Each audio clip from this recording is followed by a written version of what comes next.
Assalamualaikum dear students of class 5. It's Viva.computer and we were reading the unit number 3 data storage media. Today we will solve its exercise. So open your books from page number 19. Here your first question, write the full form of the following. आपको कुछ दे दिए गए हैं symbols और आपने इनकी full form लिखनी है. कुछ एब्रिविएशंस दे दिए गए हैं, आपने इनकी फुल फॉर्म लिखनी है. CPU. CPU स्टैंड्स फॉर, ये किसकी फुल फॉर्म है? C for central, P for processing, U for unit. इस तरह क्या बन गया? CPU central processing unit. Next word is CD. CD. C for compact, D for disc, compact disc. Next is DVD. D for digital, V for versatile, D for disk, digital versatile disk. Number 4 is EPROM. E for erasable, P for programmable, R for read, O for only, M for memory. तो क्या बन गया? erasable, programmable, read only memory. Next word is MB. MB stands for M for mega, B for byte. It becomes megabyte. Next is RAM. RAM, RAM. R for random, A for access, M for memory, random access memory. Next is EEPROM. E for electrically, E for erasable, P for programmable, R for ROM, O for only and M for memory. तो क्या बन गया? electrically, erasable, programmable, read only memory. Next part B is identify and write the names of these storage devices. नीचे आपको कुछ storage devices दी गई हैं, आपने इनको आइडेंटिफाई करना है और इनका नेम लिखना है. तो ये फर्स्ट पिक्चर जो है हमारे पास ये किस चीज़ की है? हार्ड डिस्क की, जो कि CPU के अंदर अटैच्ड होती है मदरबोर्ड के साथ. तो क्या नेम है इसका? Hard disk. ये सेकेंड वन जो है ये आपको एक चिप नजर आ रही है सिलिकॉन की, ये क्या कहलाती है? रैम. ये इंटरनल स्टोरेज भी कहलाती है, टेम्पेरी मेमोरी होती है कंप्यूटर की. नेक्स्ट ये आपको नजर आ रही है, ये है पेन ड्राइव. इसको हम लोग USB भी कहते हैं, फ्लैश ड्राइव भी कहते हैं. Next is DVD. DVD बहुत पहले यूज की जाती थी वीडियोस को स्टोर करने के लिए. नेक्स्ट क्वेश्चन है टिक द करेक्ट ऑप्शन. आपने इन स्टेटमेंट्स के नीचे 3 ऑप्शंस दिए गए हैं, उनमें से करेक्ट वन को टिक करना है.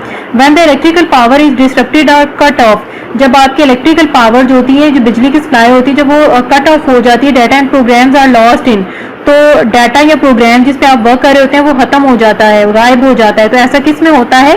रैम में, क्योंकि ये हमारी वोलेटाइल मेमोरी होती है. नेक्स्ट है read only memory. ROM is, ROM क्या है आपकी? Non volatile.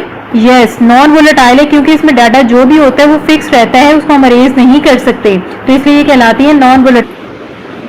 Next is a computers memory is mainly of. एक कंप्यूटर की मेमोरी जो है वो कितनी टाइप्स की होती है? 2 टाइप्स की. इसमें हमने पढ़ा था, एक आपकी प्राइमरी मेमोरी कहलाती है और दूसरी है सेकेंडरी मेमोरी. आगे फर्दर जो इनकी क्लासिफिकेशंस होती हैं, लेकिन मेनली 2 टाइप्स ही होती हैं.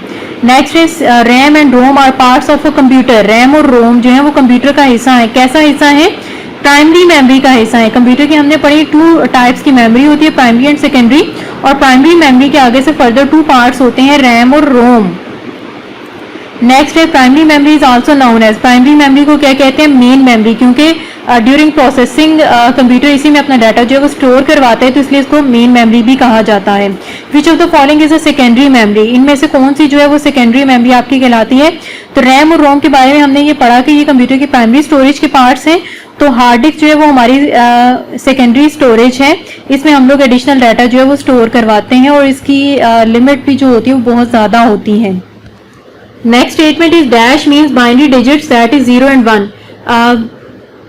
किसका मतलब बाइनरी डिजिट्स होता है जिसमें कि 0 और 1 आते हैं? तो बिट एब्रिविएशन होता है बाइनरी डिजिट्स का, BI, बाई, और आगे डिजिट्स का IT आ जाता है. तो क्या बन गया? Binary digits. तो ये इसकी फॉर्म होती है, तो हम लोग कहेंगे bit means binary digit that is 0 and 1. Students next part D is right the storage capacity of each device. आपने जितनी भी आपको स्टोरेज डिवाइसेस दी गई हैं, आपने इनकी कैपेसिटी बतानी है.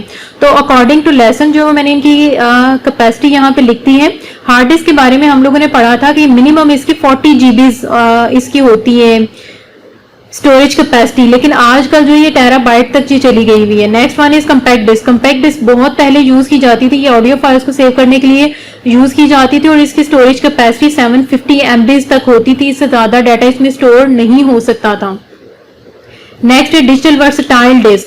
DVD जो थी ये वीडियोस के लिए यूज की जाती थी और इसकी मैक्सिमम स्टोरेज कैपेसिटी 8.5 GB तक होती थी.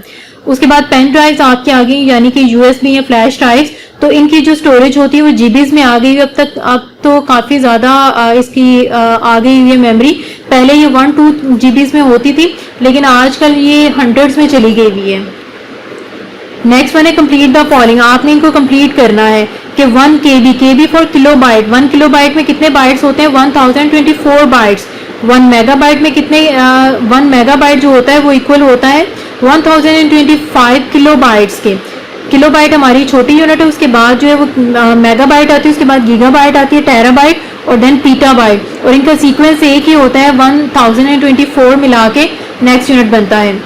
1024 बाइट्स मिले तो 1 किलोबाइट बन गया, और 1024 किलोबाइट मिले तो वो 1 MB बन गया। फिर उसके बाद 1024 MBs मिले तो वो 1 गीगाबाइट बन गया। देन 1024 गीगाबाइट्स मिले तो 1 टेराबाइट बन गया। देन 1024 टेराबाइट्स मिले तो वो क्या बन गया? 1 पीटाबाइट। ओके स्टूडेंट्स, यहाँ पे हमारा लेसन जो फिनिश हुआ। आपने इसे अपनी बुक्स पे ही सॉल्व करना है और फिर से याद भी करना है। थैंक यू, अल्लाह हाफिज़।